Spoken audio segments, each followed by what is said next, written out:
Okay, as I said before, on this chapter we are going to learn about present perfect tense and past tense. So the title of chapter 6 is We Have Been to an Orphan Home. We went there last Sunday. And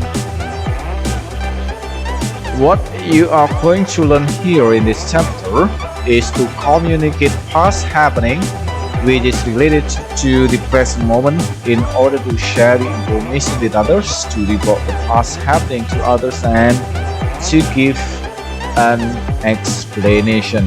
Jadi tujuan kita belajar di chapter ini adalah mengkomunikasikan sesuatu yang sedang terjadi di waktu lampau yang ada hubungannya dengan saat ini. Supaya apa? Supaya kita bisa berbagi informasi dengan orang lain, supaya bisa menceritakan apa yang sudah terjadi di waktu lampau dan kita bisa memberikan penjelasan.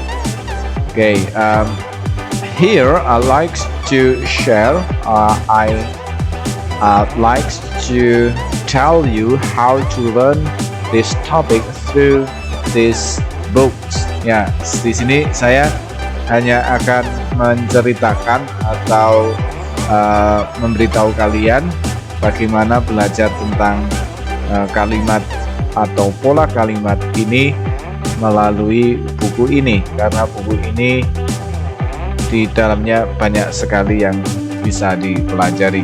Okay, begin from this part. Dari bagian ini coba kita lihat. Di sini pasti kalian ketemu dengan the bold type word atau kata yang dicetak tebal dan digaris bawahi.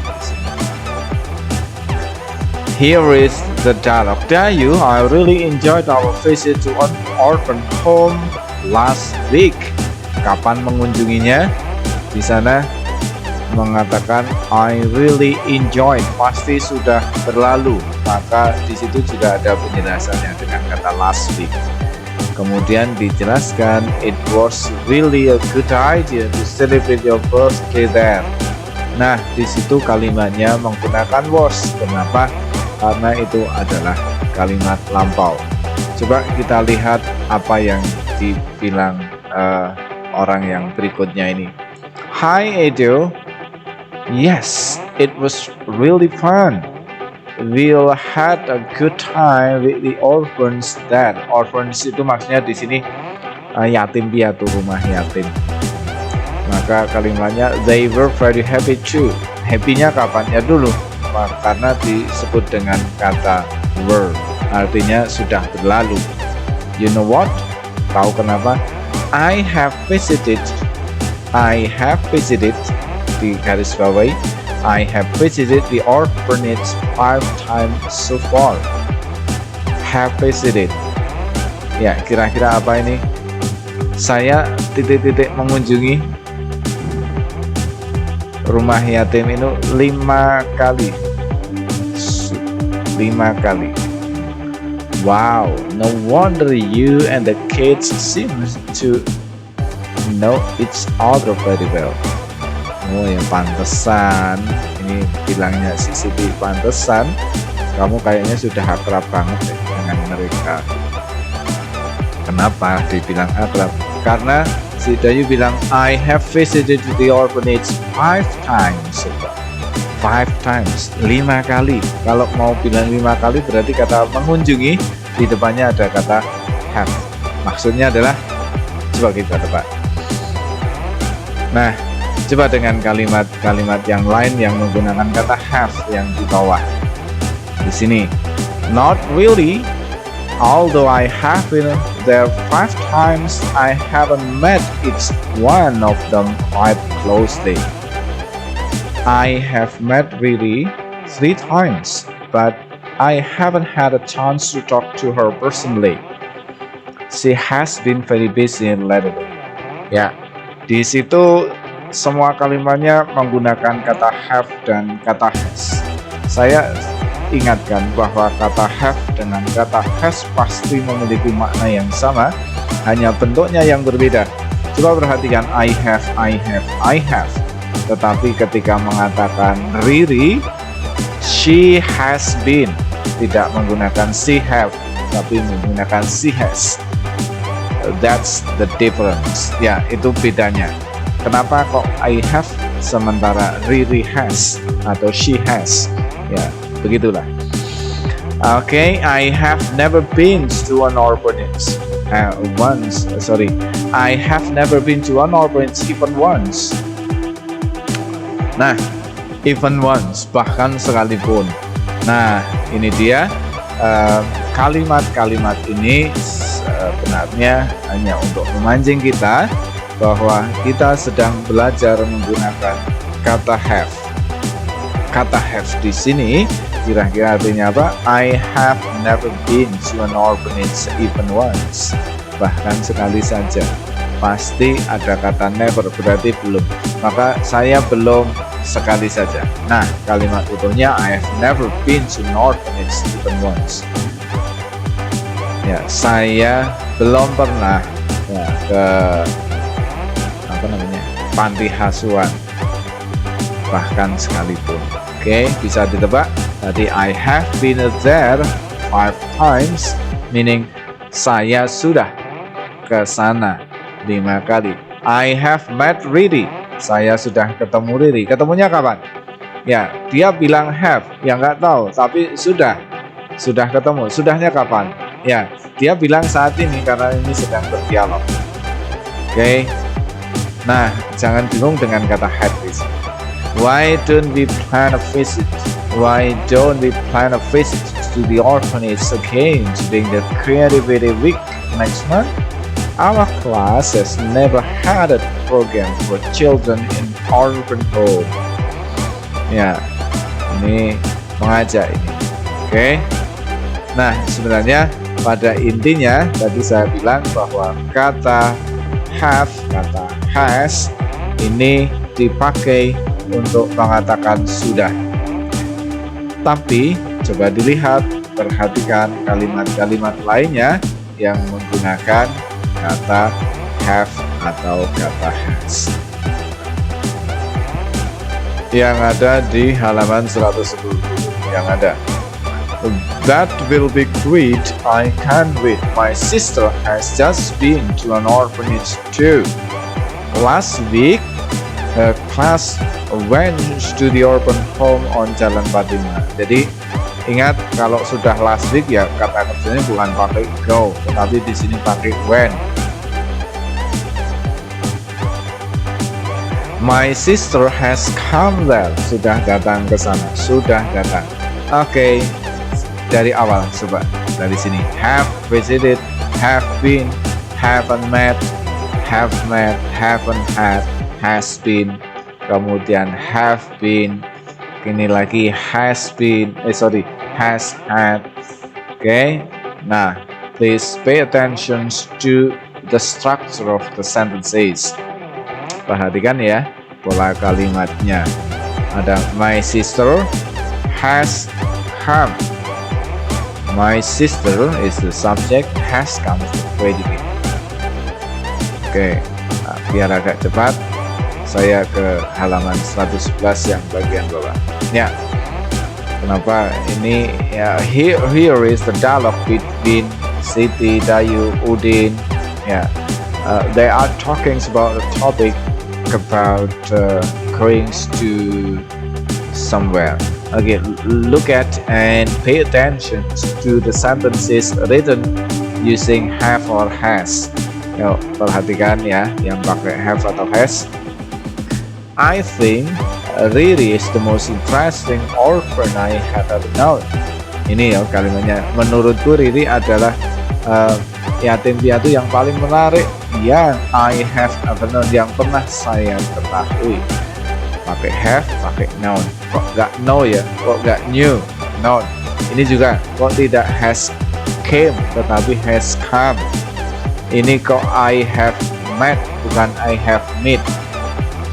Ya, sebenarnya ini sederhana saja. Oke, saya ambil yang di sini juga biar ketahui bedanya. She has participated very actively in groups activities. Dia sudah berpartisipasi sangat aktif dalam kegiatan kelompok. They have made handicraft and sold them. Mereka sudah membuat kerajinan tangan. They have used the profit. Mereka sudah menggunakan. The program has run. Sudah berlangsung. Tapi kalau kita mau mengatakan belum atau tidak pernah atau belum pernah, maka tinggal menaruh kata never di antara kata have dan kata kerja yang ada di situ. Nah, ini dia. What have they done? Nah, kalau bertanya, ternyata kita tinggal memindahkan have-nya saja ke depan. I think it's clear enough. Saya yakin ini cukup mudah, bisa dipahami. Saya sudah menjelaskan di kelas, saya sudah ngasih latihan. Oke, ini hanya tambahan informasi saja. They have done one thing for street children. Mereka sudah melakukan satu hal untuk anak-anak jalanan. Melakukannya kapan? Ya, tergantung penjelasannya. Dia hanya mengatakan sudah.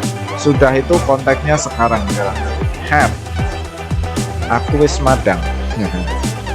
Ya, itu ketika ditanya saat dia ucapkan aku wis madang. Ya, kapan sudah, makanya ya ketika dia ngomong itu nggak tahu kapan.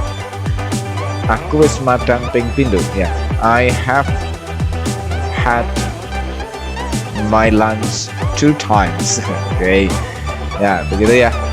Oke, ini penjelasannya yang ada di buku. Nah, here we have an exercise to write the right word, the right composition, and the right grammatical rules using past tense and present perfect tense. Ya, jadi ini ada latihan bagaimana kita menaruh kata di sini di bagian kosong ini dengan kata yang tepat. Actually, it should be read loudly or read orally. You have to make it orally, but for your exercise you can write it down first. Ya, ini mestinya diucapkan, tapi kalian boleh mengerjakannya secara tertulis dulu. Ini contohnya begini. 8 years, Riri has been an orphan. She has lived in an orphanage or the orphan home for 6 years. She blah blah blah there because she has no relative to take care of her. Ya, biar jelas ini konteksnya. Selama 8 tahun Riri has been an orphan, sudah menjadi yatim.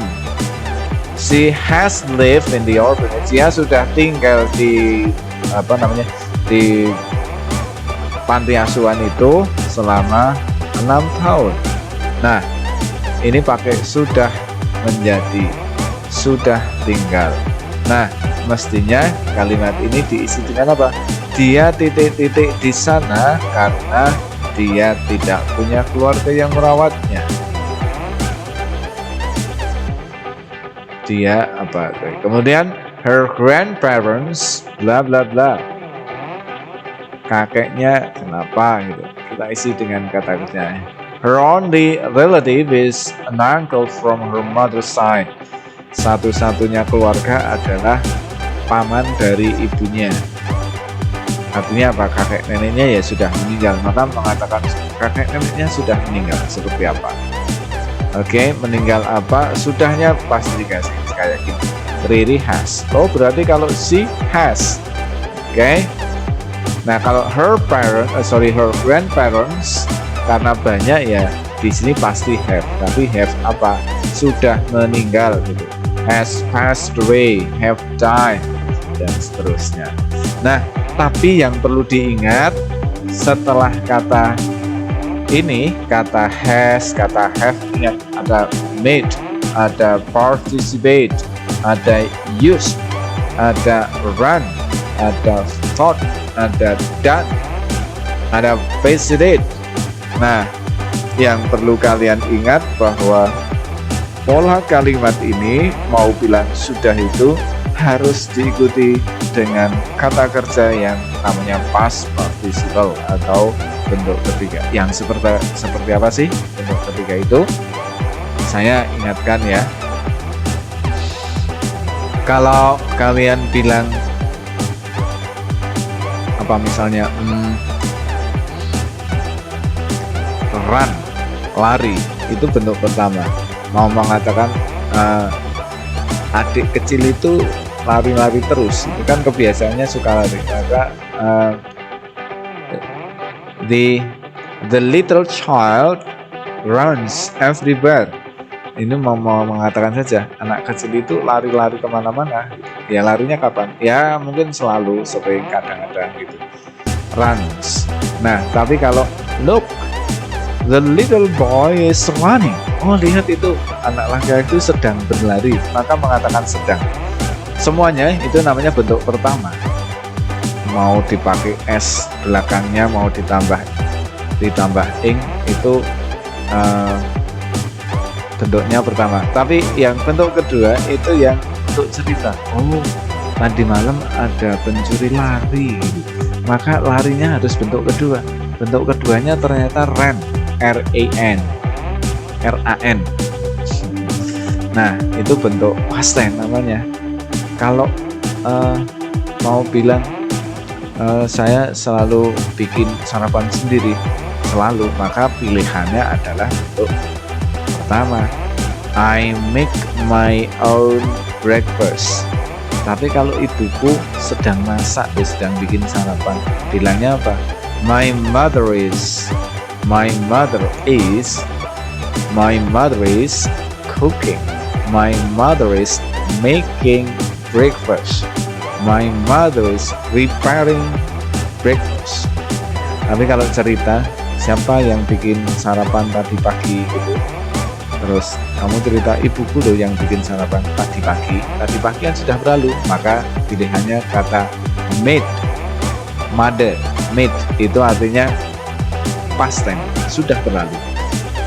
Nah yang ini yang bentuk has bukan lagi dua, tetapi bentuk ketiga. Bentuk ketiga itu daftarnya seperti apa? Seperti inilah penggunaannya bentuk ketiga. Maka bentuk ketiga itu setelah have atau has, maka seperti ini. Ya, yang paling akhir. Ini yang past tense, ini yang present, ini yang tua aslinya kata kerja itu pakai to visited. Kok sama Pak? Ya, kebetulan sama. But look at this one. Tapi coba lihat yang to be. SMR word itu jadi been. Met, come, ini come, came, come. Run ini run, ran, run. Used. Sell, sold. Oke. Nah, ya akan berjuta-juta kata kalau ini ditaruh semuanya, kata kerja semuanya. Maka silahkan untuk dihafal, dicari. Please browse on your cellular phone, download the list of the verb or the verb and try to memorize all. Silahkan di-download, dicari, diingat-ingat semuanya. Kosakata tidak mungkin kalian ketahui, kalian hafal tanpa pernah membaca, tanpa pernah menghafalkan. Oke, nah ini bagian penjelasannya. Nah, latihannya sama di sini. Ini adalah kalau tanya have-nya ya dibalik saja nanti. Kemudian ini hanya latihannya. Silahkan, sudah ada contohnya di sini contohnya. Jadi why don't you live with your grandparents? Kenapa kok tidak tinggal sama nenekmu gitu kan? Terus ini why don't you live with your grandparents? Maka saya because they have passed away. Nah ini karena mereka sudah meninggal, passed away, sudah meninggal. Terus kalau ngomong nenekku meninggal, kakekku meninggal bahkan sebelum aku lahir, kan meninggal pakai died. Sudah tidak perlu bilang have sudah, karena meninggalnya sudah lalu, sederhana saja. Ini juga oke. Nah, coba yang ketiga, kalau jawabannya for about 6 years I came here in 2012. Ini kan jawabannya 6 tahun. Selama 6 tahun saya datang ke sini tahun ini. Nah, ini kira-kira kan pertanyaannya berapa lama sudah ada di sini. Maka pertanyaan ini pakai bahasa Inggris, how long have you been here? Sudah berapa lama di sini? Oke, coba latihannya silahkan dikerjakan. Nah, semuanya latihannya hanya seperti itu. Kesimpulannya adalah penggunaan kata have. Oke, di Google Classroom saya sudah jelaskan itu semuanya. So don't worry, you can learn from Google Classroom. And this video is only for complementary. Ya, jadi video ini hanya sekedar pelengkap saja. Yang belajarnya dari buku, yang bukan dari buku sudah ada penjelasannya. Oke, so see you next time. Keep healthy and thank you very much. Nah, gimana penjelasan dari buku ini? Saya harap buku ini hanyalah menjadi pelengkap dari penjelasan yang lainnya yang sudah saya sampaikan. Buku ini menjadi referensi kalian belajar di rumah, selain belajar dari sumber-sumber yang lain. Selamat belajar, semoga sukses semuanya. See you next time. Thank you very much. Assalamualaikum warahmatullahi wabarakatuh.